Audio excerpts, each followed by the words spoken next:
All right, everybody. So here we are, part two of the 7.0 camper build. And as you guys can see right here, let me catch you up. At the end of the last video, the very end, I showed you guys the tub, and it was largely completed. I did ask you guys to give some guesstimates on weight. Um, that tub in that completed position, I was able to weigh to the best of my ability most of the materials. The best estimate I could get was 133 pounds. So there was Goldie Goo, I believe is the channel the name, and if I got that wrong, I apologize. Who came up with 131 pounds? That person was the closest, and then there was another individual. What was it? RHP, who came in at 136 pounds. So he was also very close. So a shout out to both of you guys. Great job estimating. I had a lot of good estimates. If I missed somebody who came in at that around that 133-pound mark, and I didn't know it wasn't a purposeful thing, I just missed it in the comments. So, but that was just for fun, that little experiment. But anyways, let's get back on track of where we are. All right, so what you guys see here is the tub pretty much completed. Now there is a little side part that's going to play a role in terms of when the frame comes up. I'll talk about that in a minute here, but this is where we're at. So most of the video last week focused on completing the floor, which used that composite technique, okay? And that is taking the 1/4-inch ply, that special adhesive I talked to you, bonding them together around, in that case, was a poplar frame. And then you guys saw that I used the 1/2-inch ply on the vertical members of the camper. And then over here, you guys now see these little bump outs right here. Okay, these bump outs play a big role in terms of a little bit of stability, but also giving you a little bit of space. Those are just the 1/2-inch ply nailed and glued together. Mine are 20 inches deep, which from the best of my research shows that should be enough distance ahead of the wheel well to where you have enough clearance. With the exception if this was going in an 8-foot bed, but that would look kind of weird, probably how short this is being in an 8-foot bed.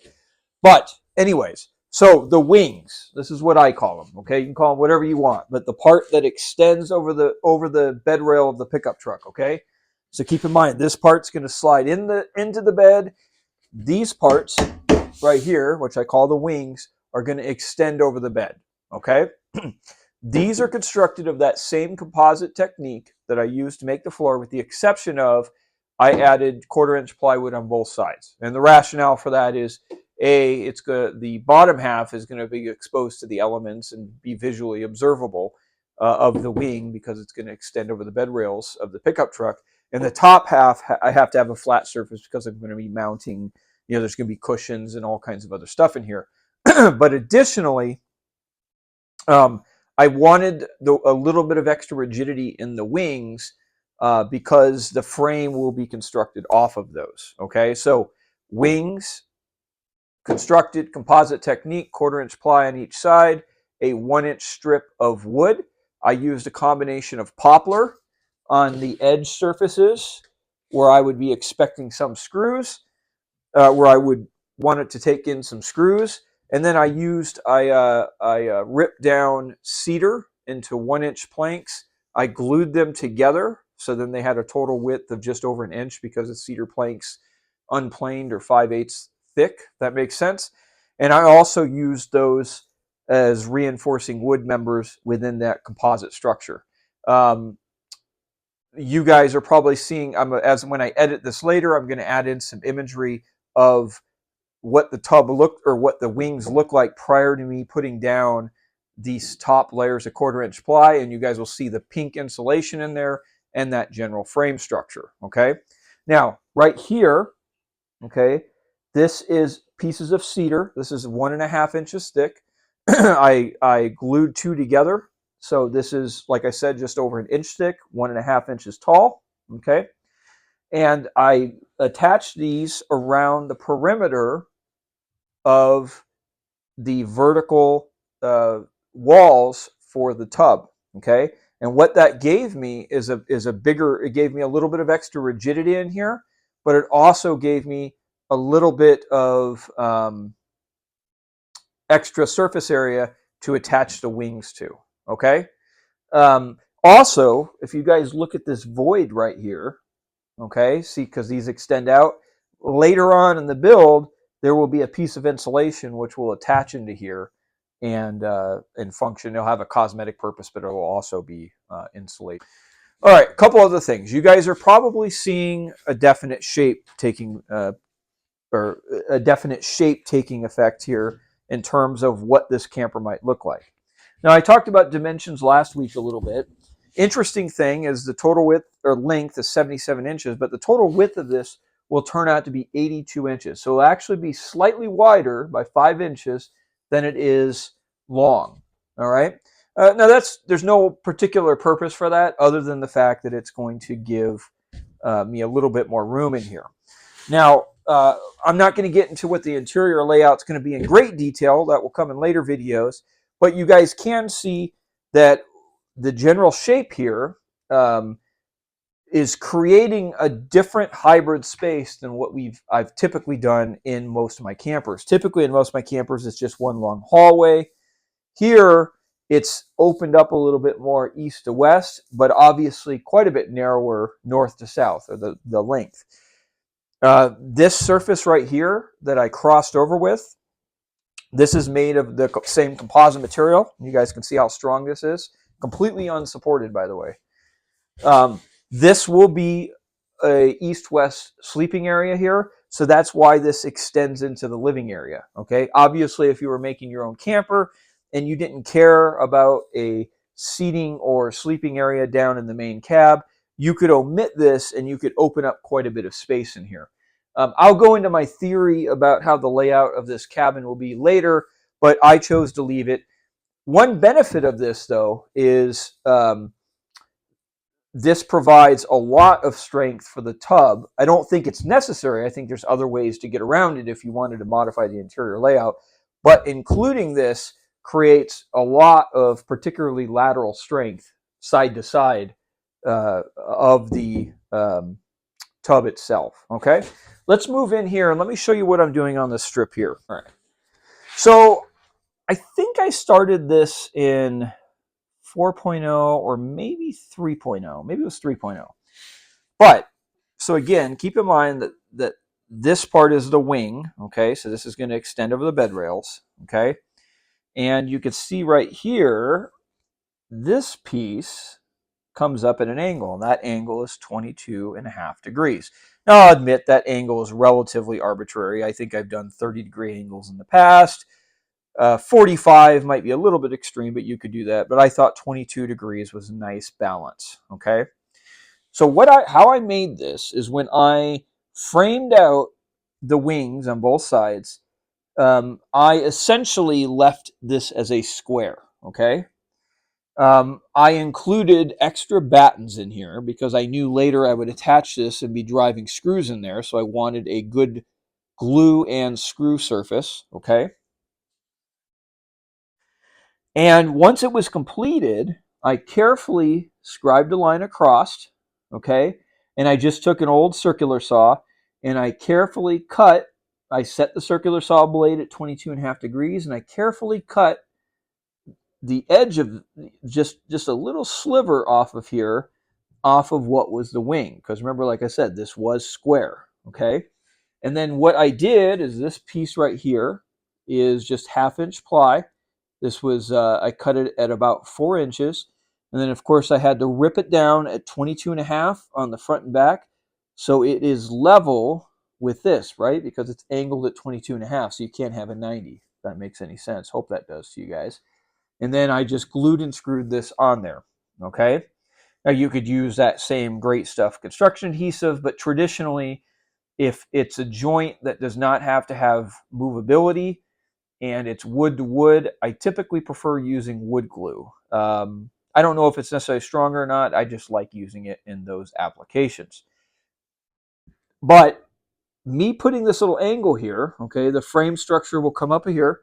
I'll have two mounting points. I can mount from underneath, and I have a lot of wood in here. Okay, so I'll have a nice surface, a solid surface, but then I can also screw in from there into what will be the initial framing columns right here. Okay, this little, now you could do similar stuff if this was just a straight cut. Okay, but this is done to add just a little bit of style to the camper.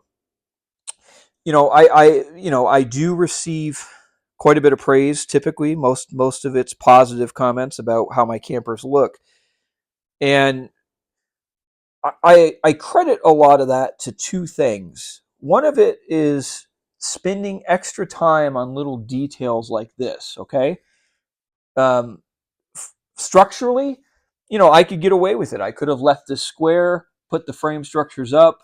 When the wall came down, attached it straight to there, and that's not bad. I'm not criticizing somebody who does a square corner, but doing an angle like that, I think, adds a lot, just a really nice touch. But it takes more time. It takes more time to figure it out. It takes more time to actually implement it.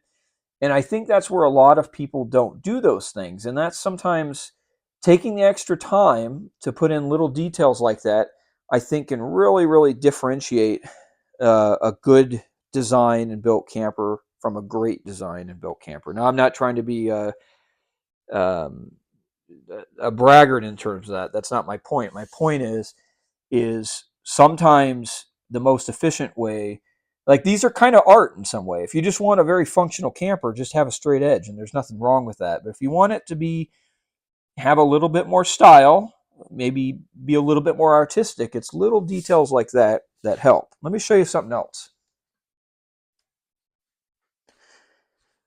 All right, let's come down here to the front. Okay, so this is going to be the front of the camper. So this is going to butt up against the cab of the truck.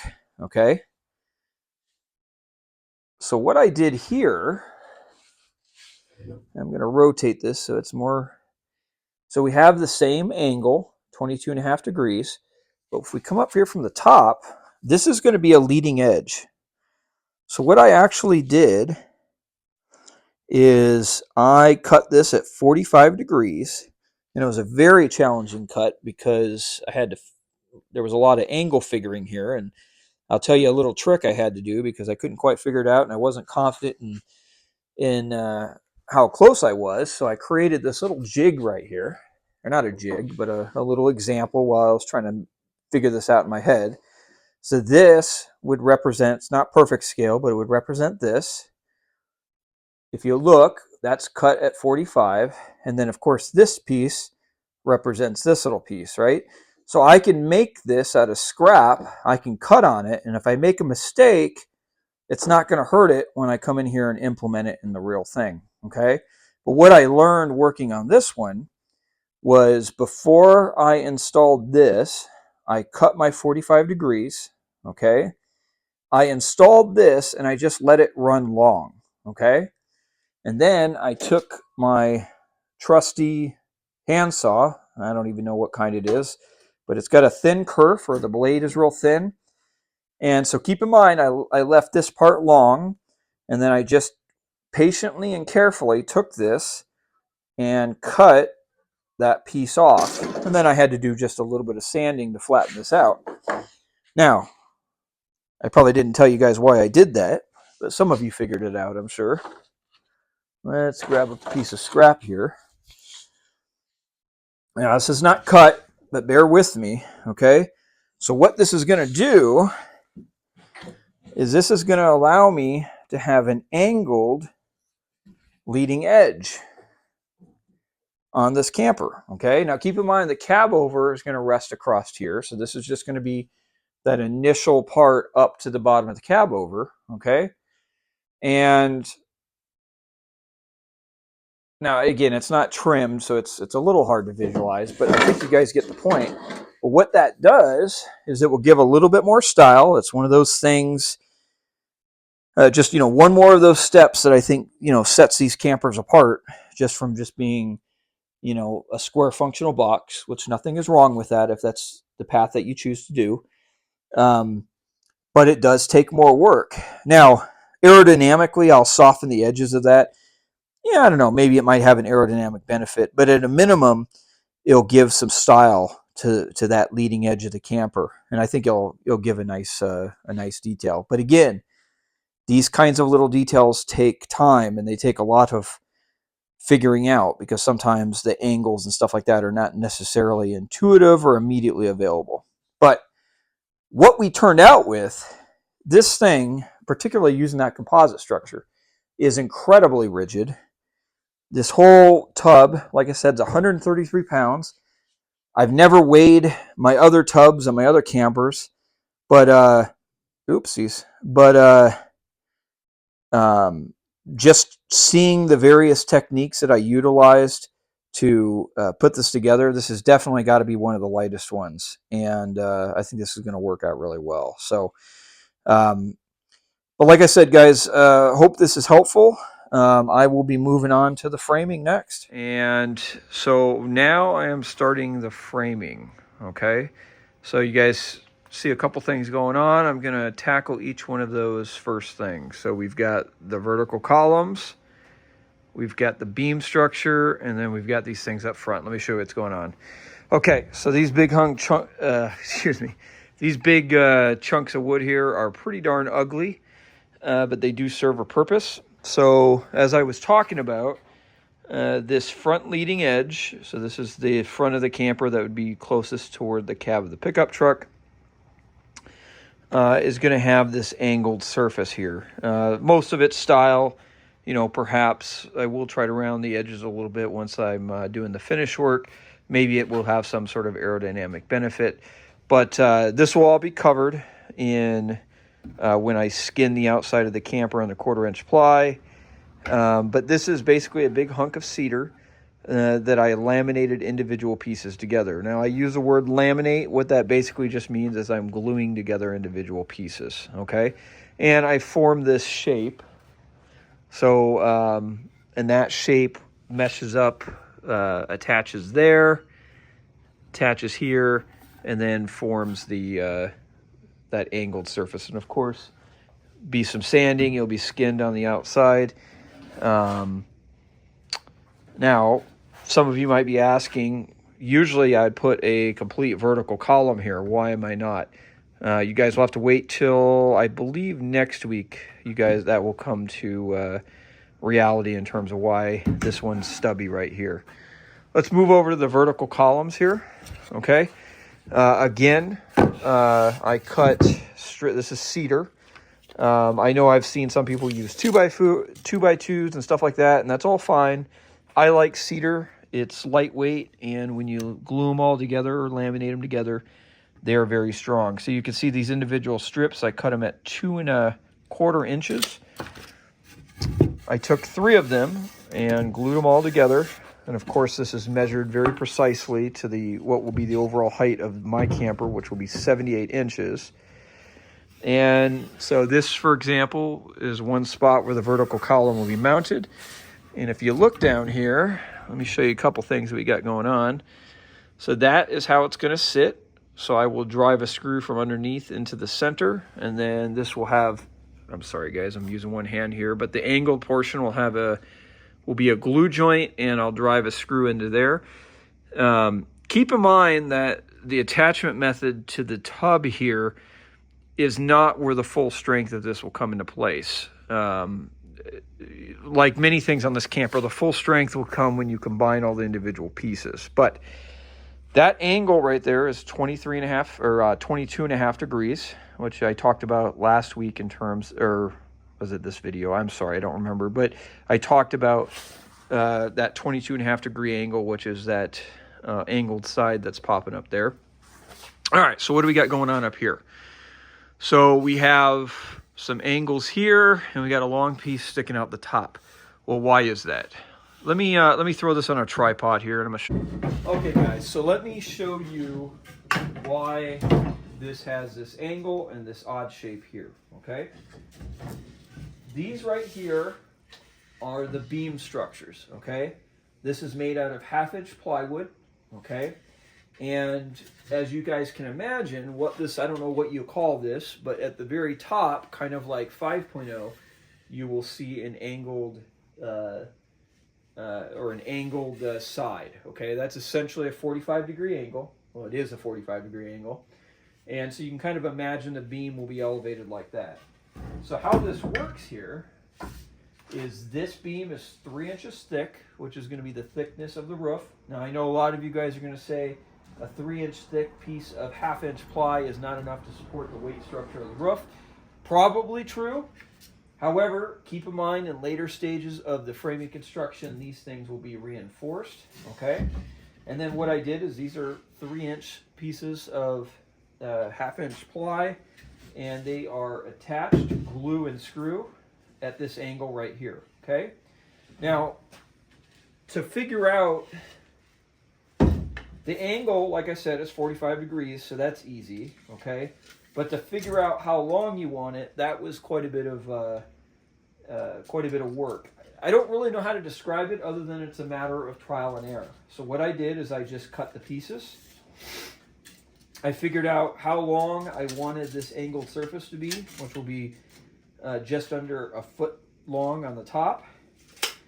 I took a scrap piece of 1/2-inch. I literally cut it at a 45-degree angle, and then I fit these on here and adjusted the length until I got to the right length from here to here, which will be that angled surface on the roof. There's probably a mathematical way to figure it out, and if you're smart enough to do that, go for it. I just did a little bit of trial and error until I figured out what I liked. But here's how these columns work, okay? So there's a gap right there. You guys can see I glued and screwed that angled piece. And then how this works is when those columns are in place, and I sit this over the top, these slide in and make what will be a really strong joint. All right, let me bring that a little closer so you guys can see that. Now, you guys see this excess here. Once I get everything in place, I'll just take my trusty handsaw and zip that off, or just cut that off. And you guys can imagine that's going to produce a really, really strong jointed surface there. But it also makes it pretty easy because everything's lining up and will fit into a joint to put these beams in place. So that building out this initial portion of the frame will go pretty darn quick. Now, I've had, over the years of making these, I've had a lot of people say, you know, it's a waste of time to glue all these individual pieces of boards together. I don't know. Maybe it is. Maybe there's a better way to do it. But here's my logic. I like the cedar. This thing is incredibly strong, and it's very lightweight. I weighed what will be 1, 2, 3, so 6 of these, because there will be 3 columns going across the main body. And these only came out to 11 pounds, the combined total of all 6, okay? Now, typically I would like to use cedar or something on the beam structure. It's just that this beam is longer than the cedar that I use, so I would have to glue them together, and I don't like doing that. But I found largely, if you use this material sparingly, it keeps weight pretty low. I weighed 5, let me double check that. Yeah, 5 of these column structures, which will actually make up the bulk. I might add a 6th one when I go into the cab over section, but I'm not sure yet. But that will make up the bulk of these these beam structures. Okay, let me correct that. Beam structures, the structures that will cross the beam. All of them together only came in at 17 pounds. Okay, that's not a lot of weight. Now, the frame will just be more than the columns and the beams. But those will be the foundation when I put those all in place. There will be some cross beams, especially on the roof structure. I'm not going to get into that great depth, but I'll show you guys that in later videos. Inevitably, again, I'm not going to get into it because it's a little bit complex, and it'll be easier for me to show you in later videos when I do it. But there will be some structural reinforcement placed in the span between the angled. Let's come up with a name with these. Angled column or column or beam portions. I don't know what you call it. You guys know what I'm talking about, though. There will be some reinforcing that goes across here, but I'm not putting that in place now because there will be some unique angles and stuff, and I don't want to put in some material that I'll have to cut out later. I'll show you guys. That will make sense. But here's another thing. So in the rear, okay, there is going to be a drop off, like a little angled, downward angle toward the rear of the back. So what I did here, okay, and this took quite a bit of figuring too, is I just cut a shorter portion of the angled, what do we call it, the angled beam section, and that lowered what will be this rear beam structure, if you guys see this difference in height here, okay? But what I did is I had to cut this in a very unique way and then lengthen this. That way, when that angled portion of the roof is coming across, it will angle down in the rear, but the bottom portion will still angle up in here. It took a while to figure this out, but I think it's going to give it a real nice, clean look, okay? All right, guys, that's all I got for this part. The next video, you guys will actually see the initial foundation of the framing of this camper going up. But keep in mind, all of the columns and beams are, what did I say, 11 and 17 pounds. So that's, 28 pounds? That's pretty light. Now, again, there will be a lot more pieces that go into it, but our foundation for our frame structure is coming in pretty lightweight.